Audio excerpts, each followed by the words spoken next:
Halo semuanya, balik lagi dengan saya. Hari ini, saya menemukan sebuah cerita yang sangat menarik. Sampai-sampai, saya nggak sabar buat ceritain langsung ke kalian. Kisah ini punya semuanya. Ada sedihnya, ada bahagianya, dan yang pasti, ada pelajaran berharga di dalamnya. Jadi, siapkan cemilan kalian, dan mari kita mulai pembahasannya. Sebelum kita masuk ke ceritanya, aku ajak kalian absen dulu dong. Yuk dukung channel ini dengan cara tekan tombol like dan subscribe sekarang juga. Terus ramaikan kolom komentar di bawah ya. Tulis nama, asal kota, dan ketik hadir. Aku pengen tahu nih, sahabat paling jauh dari kota mana aja? Ponsel di atas meja makan bergetar, menampilkan notifikasi grup WhatsApp yang sudah lama senyap. Reuni Perak SMA Garuda. 15 tahun kebersamaan. Nama-nama yang muncul di layar membawa Maya kembali ke masa remaja yang penuh warna. Masa di mana beban hidup hanya sebatas tugas matematika dan cinta monyet. "Kamu mau datang?" tanya Andi, suaminya, sambil menyeruput kopi pagi. Maya ragu.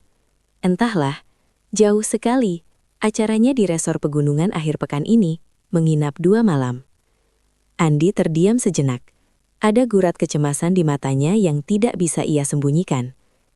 Andi tahu bahwa di SMA Garuda itulah Maya memiliki sejarah panjang dengan Dimas, pria yang hampir menjadi suaminya sebelum perselingkuhan Dimas membubarkan segalanya 10 tahun lalu. "Pergilah sayang, kamu butuh liburan. Kamu sudah bekerja keras belakangan ini," ujar Andi akhirnya. Ia mencoba terdengar suportif, meski hatinya terasa berat. "Aku akan menjaga anak-anak di rumah." "Kamu serius, Mas?" Andi mengangguk dan tersenyum tipis. "Aku percaya padamu. Pernikahan kita sudah 7 tahun, bukan? Satu akhir pekan tidak akan mengubah apapun." Maya membalas senyum itu dengan pelukan hangat. Namun, jauh di lubuk hatinya, ada percikan kegembiraan yang aneh. Bukan karena ia ingin bertemu Dimas, tapi karena ia ingin menunjukkan pada dunia dan pada dirinya sendiri bahwa ia sudah menjadi wanita yang sukses, cantik, dan bahagia. Sabtu pagi, Maya berangkat dengan koper kecil dan gaun hitam terbaiknya. Sepanjang perjalanan, ia memikirkan pesan Andi. "Aku percaya padamu." Kata-kata itu seharusnya menjadi sauh, namun entah mengapa, di udara pegunungan yang semakin dingin, kata-kata itu justru terasa seperti tantangan. Saat ia sampai di lobi resor, hal pertama yang ia lihat adalah sosok pria tinggi dengan jas kasual biru navy yang sedang tertawa bersama teman-temannya. Dimas. Pria itu menoleh, mata mereka bertemu, dan Maya merasakan debaran jantung yang sudah lama tidak ia rasakan bersama Andi. Nostalgia adalah obat yang paling manis, namun juga racun yang paling mematikan. Dan malam itu, Maya baru saja meminum tetesan pertamanya. Suasana ballroom resort sangat meriah. Musik dari awal tahun 2000-an menghentak, lampu-lampu redup dan tawa pecah di setiap sudut. Maya berdiri di dekat bar, memegang segelas wine, saat sebuah suara yang sangat familiar berbisik di samping telinganya. "Gaun itu jauh lebih indah daripada seragam sekolahmu dulu." Maya menoleh. Dimas berdiri di sana, sangat dekat. Wajahnya tidak banyak berubah, hanya terlihat lebih tegas dengan garis-garis kedewasaan. "Dimas, senang melihatmu sesukses ini," ujar Maya, mencoba tetap formal. "Aku punya segalanya, Mai. Perusahaan, mobil, properti. Tapi aku tidak punya satu hal yang pernah aku miliki 10 tahun lalu." Dimas menatap mata Maya dengan intensitas yang membuat Maya merasa telanjang. "Aku tidak punya kamu." "Dimas, aku sudah menikah." "Andi pria yang sangat baik," potong Maya cepat. Dimas tertawa kecil, suara tawa yang dulu selalu membuat Maya luluh. "Aku tidak bilang aku ingin merebutmu. Aku hanya bilang aku merindukanmu." "Apa itu dosa?" "Hanya sekadar rindu." Percakapan mereka mengalir terlalu lancar. Mereka membicarakan masa lalu, guru-guru yang galak, dan tempat rahasia di belakang sekolah. Setiap gelas wine yang Maya teguk membuat pertahanannya runtuh. Ia mulai melupakan Andi yang sedang membacakan dongeng untuk anak-anaknya di rumah. Ia mulai merasa kembali menjadi Maya yang berusia 17 tahun. Bebas, liar, dan dicintai oleh Dimas. "Ayo bergabung dengan yang lain di meja tengah. Mereka punya permainan gila," ajak Dimas sambil menarik tangan Maya. Maya tidak menolak. Di meja itu, teman-teman lama mereka sudah setengah mabuk. Di tengah meja, terdapat sebuah wadah kaca besar berisi puluhan kunci kamar hotel. "Aturannya simpel," teriak Rian, sang provokator kelas. Kita semua sudah dewasa. Malam ini adalah malam tanpa identitas. Ambil satu kunci, masuk ke kamar itu dan lihat siapa yang menjadi teman bicaramu sampai pagi. Hanya bicara atau terserah kalian. Tawa pecah. Sebagian besar orang menganggap itu lelucon mabuk. Namun Maya melihat Dimas memasukkan kunci kamarnya sendiri ke dalam wadah itu, sambil menatap Maya dengan senyum penuh arti. Ambil satu, Mai. Beranikan dirimu sekali saja. Tantang Rian. Tangan Maya gemetar. Ia seharusnya pergi. Ia seharusnya naik ke kamarnya sendiri dan menelpon Andi. Tapi alkohol dan tatapan Dimas membuatnya melakukan hal yang fatal. Maya merogoh wadah itu dan mengambil sebuah kunci dengan gantungan nomor 402. Musik di ballroom semakin berdentum kencang, seirama dengan detak jantung Maya yang tak beraturan. Gelas wine ketiga barusan benar-benar telah melumpuhkan logisanya. Di sekelilingnya, teman-teman SMA-nya tertawa riuh. Beberapa sudah mulai meninggalkan ruangan dengan kunci-kunci acak di tangan mereka. Hanya permainan, Mai, jangan terlalu serius, teriak Siska, sahabat lamanya, yang sudah lebih dulu menarik kunci milik salah satu teman pria mereka. Maya menatap gantungan kunci di tangannya, nomor 402. Ia merasa kepalanya berputar. Ia sempat mencari sosok Dimas di tengah kerumunan, namun pria itu sudah tidak terlihat. Apakah Dimas sudah naik ke kamarnya? Ataukah Dimas juga sedang memegang kunci kamar orang lain? Ayo Mai, kamarmu di lantai 4 kan, searah denganku, ajak Rian sambil merangkul bahu Maya dengan kasar. Maya melangkah dengan gontai menuju lift. Di dalam kotak besi yang sempit itu, aroma alkohol dan parfum maskulin dari teman-temannya terasa sangat menyesakan. Ia mencoba merogoh ponselnya di dalam tas untuk mengirim pesan pada Andi, suaminya, namun layar ponselnya gelap, baterainya habis. Mungkin ini pertanda, pikir Maya yang sedang dalam pengaruh alkohol. Malam ini hanya untukku. Besok aku akan kembali menjadi istri dan ibu yang sempurna. Lift berdenting di lantai 4. Koridor hotel itu panjang dan sunyi, dengan karpet tebal yang meredam suara langkah kaki. Maya berjalan perlahan, mencari pintu kayu dengan angka emas 402. Sesampainya di depan pintu, ia terdiam sejenak. Tangannya yang memegang kunci perak itu gemetar. Sebersit rasa takut muncul, namun rasa penasaran yang dipicu oleh adrenalin nostalgia jauh lebih kuat. Ia menempelkan kartu kunci pada sensor. Tit, lampu hijau menyala. Pintu terbuka dengan suara klik yang pelan. Kamar itu hanya diterangi oleh lampu temaram di sudut meja rias. Aroma kayu cendana dan tembakau mahal langsung menyerbu indera penciumannya. Aroma yang sangat identik dengan Dimas. Maya melangkah masuk, menutupi pintu di belakangnya, dan menguncinya secara otomatis. Di atas tempat tidur besar yang berantakan, seorang pria sedang duduk membelakanginya, hanya mengenakan kemeja yang kancingnya sudah terbuka. Pria itu menoleh perlahan. Aku sudah menunggumu, Maya. Suara Dimas terdengar berat dan serak. Maya terpaku di ambang pintu. Kunci ini, bagaimana bisa aku mendapatkan kuncimu secara acak? Dimas berdiri, berjalan mendekati Maya dengan langkah yang tenang namun penuh intimidasi.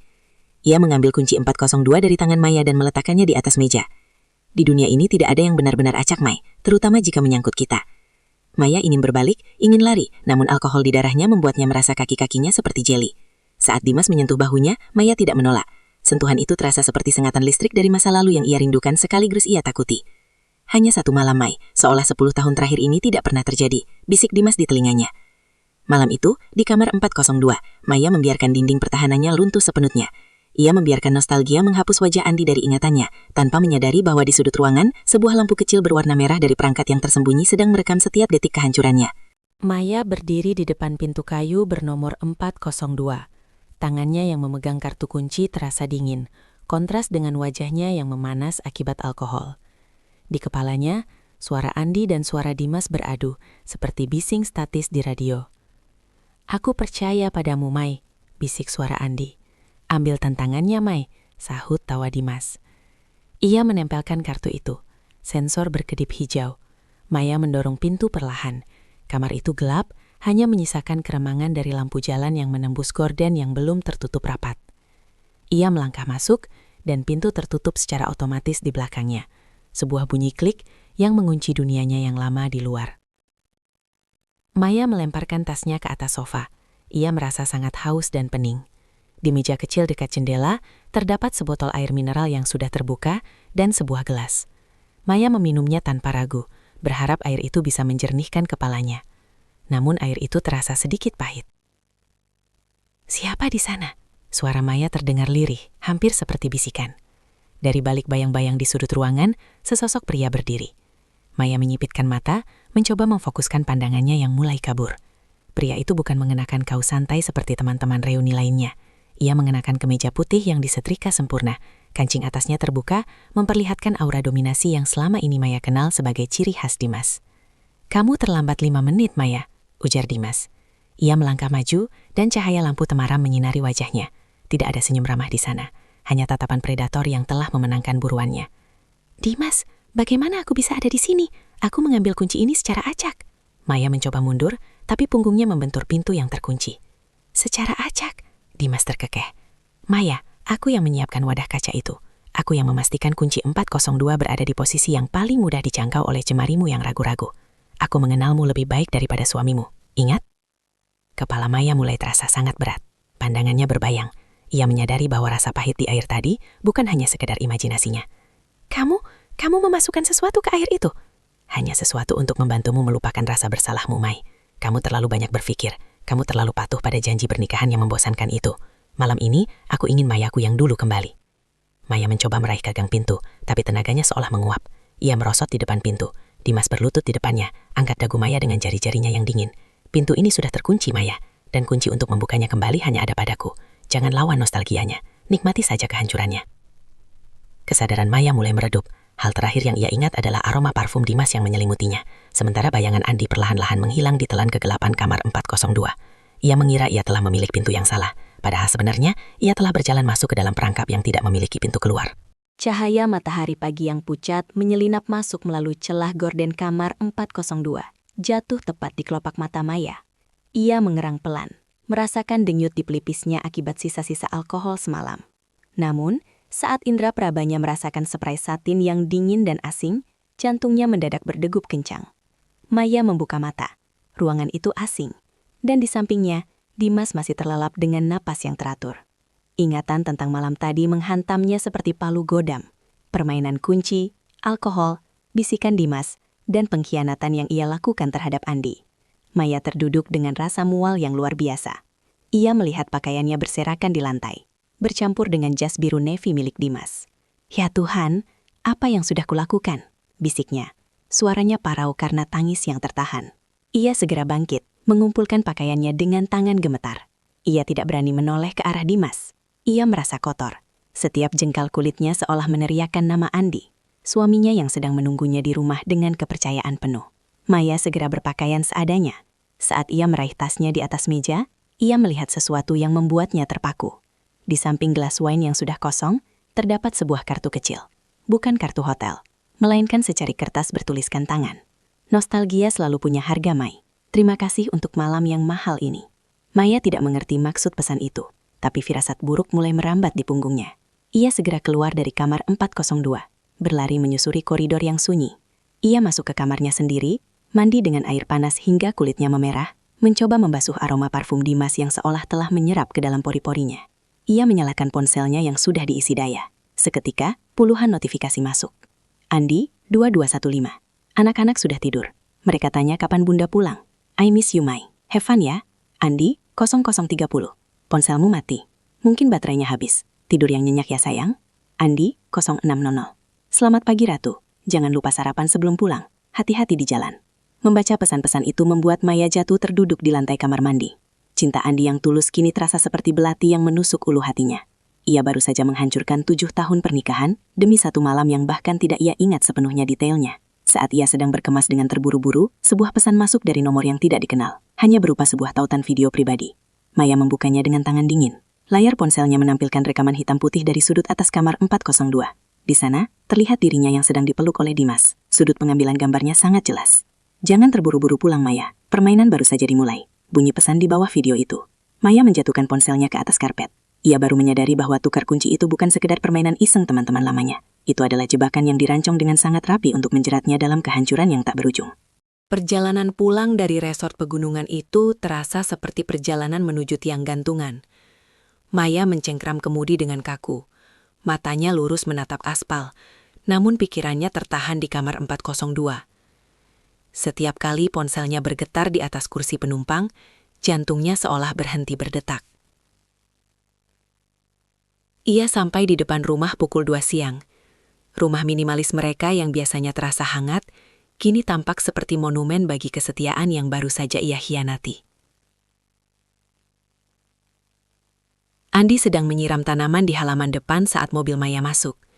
Ia meletakkan selang, mengelap tangannya di celana, dan menyambut Maya dengan senyum paling tulus yang pernah ada.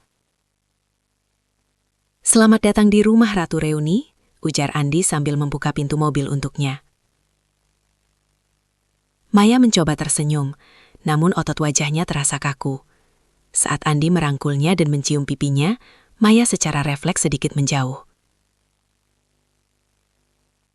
"Kamu pucat sekali, Mai. Kamu sakit? Atau terlalu banyak begadang mengobrol dengan teman-temanmu?" tanya Andi. Nada suaranya penuh kekhawatiran, bukan kecurigaan. Hanya pusing karena jalanan berkelok-kelok, Mas," bohong Maya. Suaranya terdengar asing di telinganya sendiri. "Aku mau langsung mandi dan istirahat." "Oh, tentu. Mandilah. Anak-anak sedang di rumah ibu. Mereka baru pulang nanti sore. Kamu punya waktu untuk tidur tenang." Di dalam kamar mandi, Maya menghidupkan pancuran air sedingin mungkin. Ia menggosok bahu dan lehernya hingga memerah, seolah-olah ia bisa menghapus bekas sentuhan Dimas dari kulitnya. Namun bayangan video hitam putih di ponselnya terus terputar di kepalanya. Setelah mandi, Maya memberanikan diri membuka ponselnya yang ia letakkan di bawah bantal. Sebuah pesan baru masuk dari nomor tak dikenal. "Nomor tak dikenal? Bagaimana rasanya dipeluk suami setelah semalam bersamaku? Apa dia mencium aroma kita di kulitmu? Foto-foto ini sangat bagus, Mai. Sayang kalau hanya aku yang melihatnya." Di bawah pesan itu terlampir sebuah foto. Bukan video, tapi foto jarak dekat yang diambil saat Maya sedang terlelap di samping Dimas pagi tadi. Wajah Maya terlihat sangat jelas. Tiba-tiba, pintu kamar terbuka. Maya tersentak dan hampir melempar ponselnya. "Mai, ini teh hangat dan aromaterapi." Andi masuk membawa nampan kecil. Ia melihat reaksi Maya yang berlebihan. "Kamu kenapa? Kaget begitu? Siapa yang kirim pesan sampai kamu terlihat ketakutan?" "Bukan siapa-siapa, Mas. Hanya tawaran kartu kredit yang mengganggu." Maya segera mematikan layar ponselnya dan membaliknya. Andi duduk di tepi tempat tidur, menatap Maya dengan tatapan yang dalam. "Mai, ada yang ingin aku bicarakan. Sebenarnya semalam aku sempat menelpon hotel karena ponselmu tidak bisa dihubungi sama sekali. Resepsionis bilang..." Maya menahan napas, dunianya terasa runtuh. "Resepsionis bilang ada gangguan sinyal di area kamar lantai 4 karena badai kecil. Aku sempat cemas, tapi syukurlah kamu pulang dengan selamat." Maya mengembuskan napas yang sedari tadi ia tahan. Andi masih percaya padanya. Andi masih melindunginya dengan asumsi-asumsi baiknya. Dan itu justru terasa lebih menyakitkan daripada jika Andi langsung memaki-makinya. "Terima kasih, Mas," bisik Maya. Air mata mulai menggenang. "Kenapa menangis?" Andi mengusap air mata di pipi istrinya. "Aku hanya merasa sangat beruntung memilikimu," ujar Maya. Sebuah kejujuran yang dibalut dalam kebohongan besar. Namun, saat Andi keluar dari kamar, ponsel Maya bergetar lagi. Kali ini bukan pesan teks, melainkan sebuah panggilan suara dari nomor yang sama. Maya tahu, ia tidak bisa lagi sekedar menghapus pesan. Bom waktu itu sudah mulai berdetak, dan kunci pemicunya ada di tangan Dimas.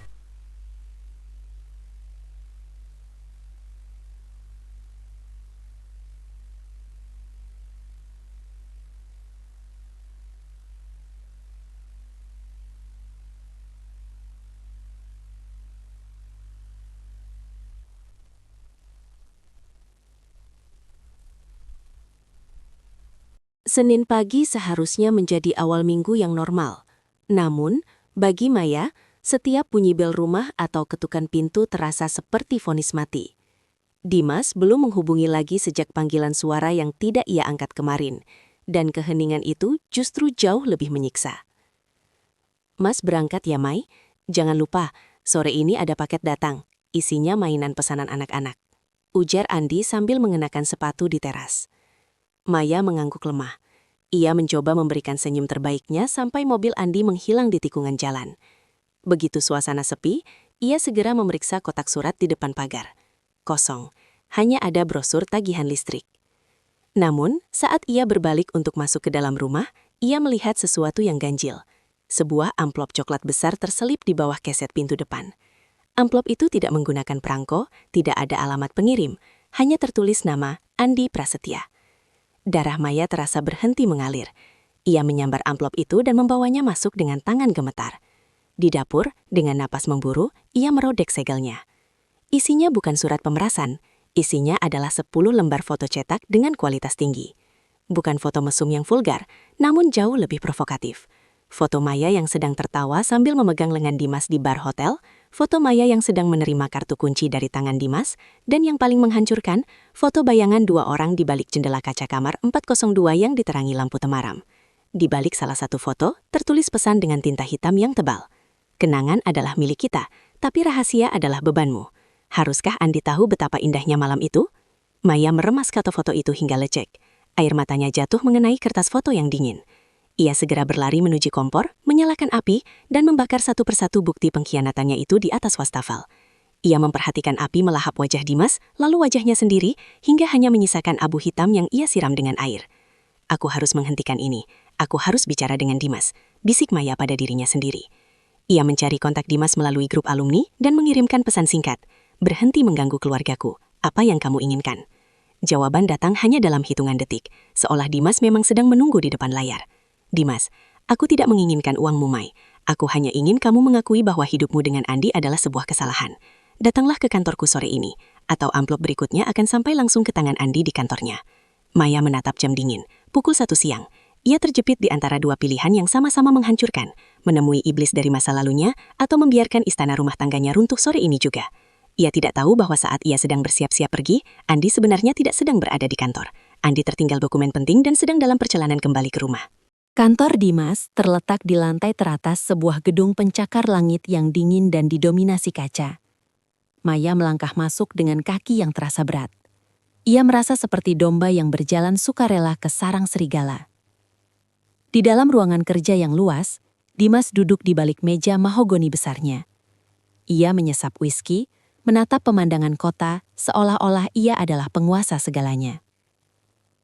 Kamu datang lebih cepat dari perkiraanku, Mai, ujar Dimas tanpa menoleh.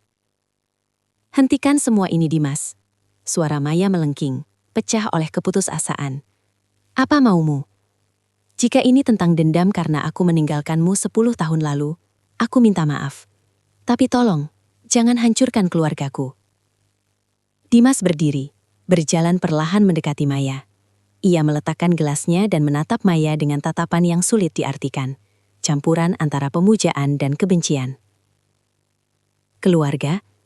Kamu menyebut hidupmu dengan pria membosankan itu sebagai keluarga. Dimas tertawa sinis. Kamu hanya bertahan karena rasa aman, Maya. Malam di kamar 402 membuktikan bahwa gairahmu masih milikku. Kamu tidak bisa membohongi tubuhmu sendiri. Itu karena kamu menjebakku. Kamu memberikan sesuatu di minuman itu. Zat itu hanya menghilangkan keraguanmu, bukan menciptakan perasaan yang tidak ada. Bisik Dimas tepat di depan wajah Maya. Aku ingin kamu meninggalkan Andi. Datanglah padaku, atau aku akan memastikan Andi melihat video lengkap dari malam itu sebelum matahari terbenam. Sementara itu, di rumah, Andi baru saja membuka pintu depan. Ia berniat mengambil map laporan yang tertinggal di ruang kerja. Namun langkahnya terhenti saat ia mencium aroma aneh di udara. Aroma kertas terbakar. Andi berjalan menuju dapur. Ia melihat sisa-sisa abu hitam di dalam wastafel yang masih basah. Dengan dahi berkerut, ia mengambil sebuah serpihan kecil yang belum sepenuhnya hangus. Itu adalah pojok sebuah kertas foto. Hanya ada sedikit gambar yang tersisa. Separuh wajah Maya yang sedang tersenyum, dan di sampingnya, sebuah bahu pria mengenakan jas biru navy. Jantung Andi berdegup kencang. Ia mengenang jas yang dipakai Dimas saat ia melihat foto profil grup reuni tempo hari. Kecurigaan yang selama ini ia tekan dengan rasa percaya, tiba-tiba meledak menjadi api cemburu yang membakar. Andi kemudian melihat tas kerja Maya tertinggal di kursi makan. Di sampingnya, terdapat sebuah ponsel tua milik Andi, yang biasanya hanya digunakan untuk menyimpan foto-foto lama. Ponsel itu tidak terkunci. Andi membukanya. Ia tidak menemukan foto mesum, tapi ia menemukan sebuah pesan draft yang belum terkirim ke nomor Andi. Mas, maafkan aku. Reuni ini adalah sebuah kesalahan. Aku terjebak. Tangan Andi gemetar. Kalimat itu terputus, namun maknanya sudah cukup untuk menghancurkan dunianya. Di saat yang sama, sebuah pesan masuk ke ponsel Maya yang tergeletak itu. Sebuah notifikasi dari aplikasi pelacak lokasi yang mereka gunakan bersama. Andi melihat titik lokasi Maya. Gedung Arta Kincana, lantai 21. Itu kantor Dimas. Tanpa suara, tanpa amarah yang meledak-ledak di luar, Andi mengambil kunci mobilnya kembali.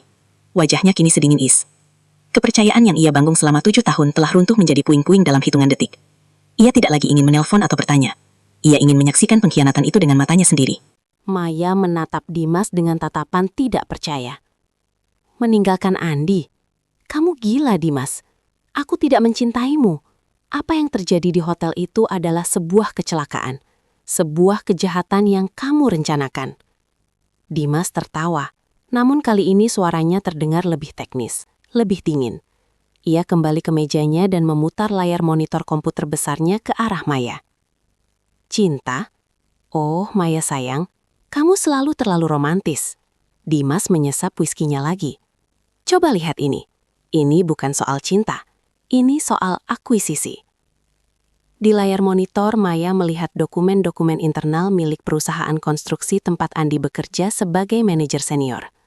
Ada daftar tender proyek pemerintah yang sedang diikuti Andi, lengkap dengan angka-angka penawaran rahasia yang seharusnya tidak diketahui oleh siapapun selain Dewan Direksi. Bagaimana kamu bisa mendapatkan ini? Bisik Maya, suaranya tercekat. Andi itu terlalu jujur, terlalu kaku. Dia adalah penghalang besar bagi perusahaanku untuk memenangkan proyek bendungan di utara. Aku butuh dia hancur secara mental agar dia mundur. Atau setidaknya aku punya kartu as untuk memerasnya agar dia memberikan dokumen teknis kepadaku. Dimas menjelaskan dengan nada santai, seolah-olah sedang membahas cuaca. Maya merasa dunianya runtuh untuk kedua kalinya dalam 1 jam. Jadi, reuni itu, tukar kunci itu, semuanya hanya agar kamu punya alat untuk memeras suamiku demi proyek. Tepat sekali. Aku butuh skandal yang cukup kotor untuk membuat Andi Prasetya yang suci itu kehilangan kredibilitasnya. Dan siapa yang lebih baik menjadi pemicunya selain istrinya sendiri yang tidak bisa menahan godaan masa lalu? Dimas tersenyum licik. Pilihannya sekarang ada di tanganmu, Mai. Berikan aku akses ke cloud perusahaan Andi melalui laptopnya di rumah, atau foto-foto dan video itu akan tersebar di grup WhatsApp kantornya besok pagi. Maya merasa mual. Ia bukan hanya mengkhianati ranjang suaminya, tapi ia telah menjadi senjata yang digunakan musuh untuk menghancurkan karir dan martabat suaminya. Ia adalah bidak catur yang baru saja menyadari bahwa ia telah memakan rajanya sendiri. Kamu monster, Dimas. Aku adalah pengusaha Maya, dan di dunia ini, nostalgia hanyalah alat pemasaran yang bagus. Tepat saat Dimas hendak melangkah mendekati Maya untuk memberikan tekanan terakhir, pintu kantor yang besar itu terbuka dengan dentuman keras. Andi berdiri di sana. Napasnya teratur, wajahnya pucat, tapi matanya memancarkan kemarahan yang begitu tenang sehingga membuat bulu kuduk Maya berdiri. Di tangannya, Andi memegang serpihan foto terbakar yang ia temukan di wastafel dapur. Mas, suara Maya nyaris tak terdengar. Andi tidak menatap Maya. Ia berjalan lurus ke arah meja Dimas, mengabaikan istrinya seolah-olah Maya hanyalah udara kosong. Andi meletakkan serpihan foto itu di atas meja mahagoni Dimas. Sepertinya kamu melakukan semua ini demi proyek bendungan itu, Dim, ujar Andi datar. Tapi kamu lupa satu hal tentang aku. Aku lebih memilih menghancurkan diriku sendiri daripada membiarkan bajingan sepertimu menang. Ruangan mewah itu mendadak terasa seperti ruang hampa udara. Dimas tertegun sejenak melihat ketenangan Andi, namun ia segera menguasai diri. Ia menyadarkan tubuhnya ke kursi, lalu tertawa meremehkan. Menghancurkan diri sendiri, Andi? Jangan pahlawan. Kamu punya 2 anak yang butuh makan. Kamu punya reputasi yang dibangun belasan tahun. Dimas memutar ponselnya di atas meja. 1 klik, dan video istrimu di kamar hotel itu akan menjadi konsumsi publik. Kamu siap melihat anak-anakmu dirundung karena kelakuan ibu mereka? Mendengar itu, Maya jatuh bersimpuh. Mas Andi, tolong, aku dijebak. Aku diberi sesuatu di minumanku, tapi aku memang salah. Aku minta maaf. Tangisnya pecah, namun Andi tetap tidak menoleh. Andi menatap Dimas dengan tajam.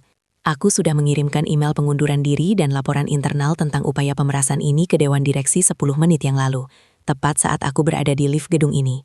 Aku juga melampirkan bukti rekaman suara percakapan kalian di ruangan ini yang baru saja aku sadap melalui ponsel Maya yang tertinggal.